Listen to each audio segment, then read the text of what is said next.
McCarthyism is the practice of making accusations of subversion or treason without proper regard for evidence. It also means the practice of making unfair allegations or using unfair investigative techniques, especially in order to restrict dissent or political criticism. The term has its origins in the period in the United States known as the Second Red Scare, lasting roughly from 1950 to 1956 and characterized by heightened political repression against communists, as well as a campaign spreading fear of their influence on American institutions and of espionage by Soviet agents. Originally coined to criticize the anti-communist pursuits of Republican U.S. Senator Joseph McCarthy of Wisconsin, McCarthyism soon took on a broader meaning, describing the excesses of similar efforts. The term is also now used more generally to describe reckless, unsubstantiated accusations, as well as demagogic attacks on the character or patriotism of political adversaries.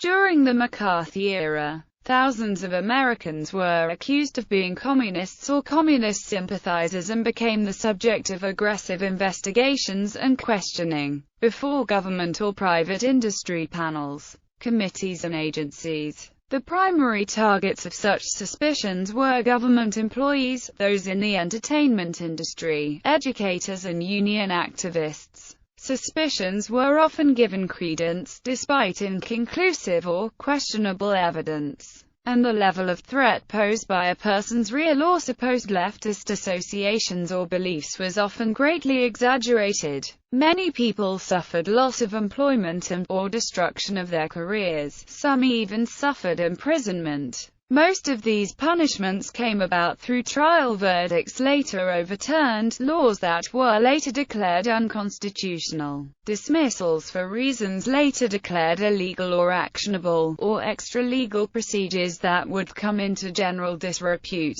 The most notable examples of McCarthyism include the speeches, investigations, and hearings of Senator McCarthy himself, the Hollywood blacklist, associated with hearings conducted by the House Un-American Activities Committee, and the various anti-communist activities of the Federal Bureau of Investigation under Director J. Edgar Hoover. McCarthyism was a widespread social and cultural phenomenon that affected all levels of society and was the source of a great deal of debate and conflict in the United States. Origins. The historical period that came to be known as the McCarthy era began well before Joseph McCarthy's own involvement in it. Many factors contributed to McCarthyism, some of them extending back to the years of the First Red Scare. Inspired by communism's emergence as a recognized political force, thanks in part to its success in organizing labor unions and its early opposition to fascism, the Communist Party of the United States increased its membership through the 1930s, reaching a peak of about 75,000 members in 1940-41. While the United States was engaged in World War II and allied with the Soviet Union, the issue of anti-communism was largely muted. With the end of World War II, the Cold War began almost immediately,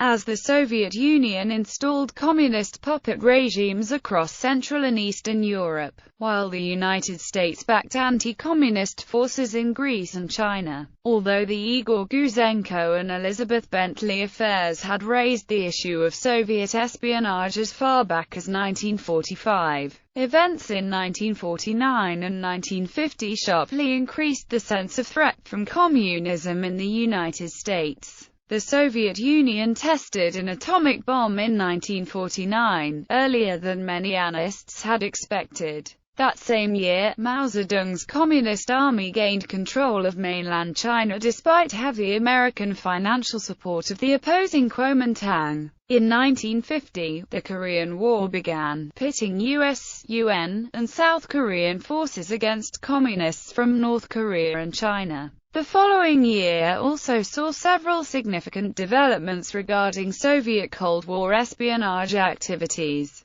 In January 1950, Alger Hiss, a high-level State Department official, was convicted of perjury. Hiss was in effect found guilty of espionage. The statute of limitations had run out for that crime, but he was convicted of having perjured himself when he denied that charge in earlier testimony before the House Un-American Activities Committee. In Great Britain, Klaus Fuchs confessed to committing espionage on behalf of the Soviet Union while working on the Manhattan Project at Los Alamos National Laboratory. During the war, Julius and Ethel Rosenberg were arrested in 1950 on charges of stealing atomic bomb secrets for the Soviets and were executed in 1953. There were also more subtle forces encouraging the rise of McCarthyism. It had long been a practice of more conservative politicians to refer to progressive reforms such as child labor laws and women's suffrages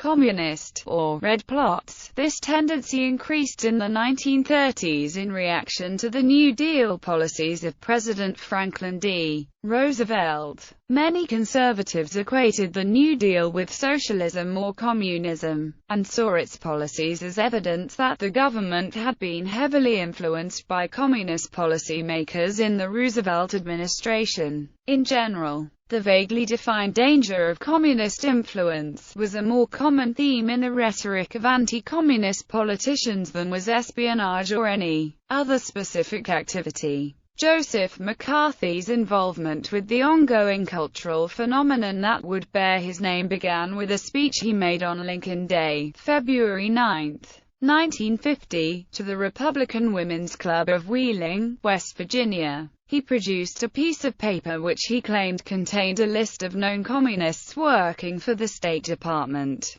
McCarthy is usually quoted as saying, "I have here in my hand a list of 205, a list of names that were made known to the Secretary of State as being members of the Communist Party and who, nevertheless, are still working in shaping policy in the State Department." This speech resulted in a flood of press attention to McCarthy and established the path that made him one of the most recognized politicians in the United States. The first recorded use of the term McCarthyism was in a political cartoon by Washington Post editorial cartoonist Herbert Bloch, published on March 29, 1950. The cartoon depicted four leading Republicans trying to push an elephant to stand on a teetering stack of 10 tar buckets, the topmost of which was labeled McCarthyism. Bloch later wrote that there was nothing particularly ingenious about the term, which is simply used to represent a national affliction that can hardly be described in any other way. If anyone has a prior claim on it, he's welcome to the word and to the junior senator from Wisconsin along with it.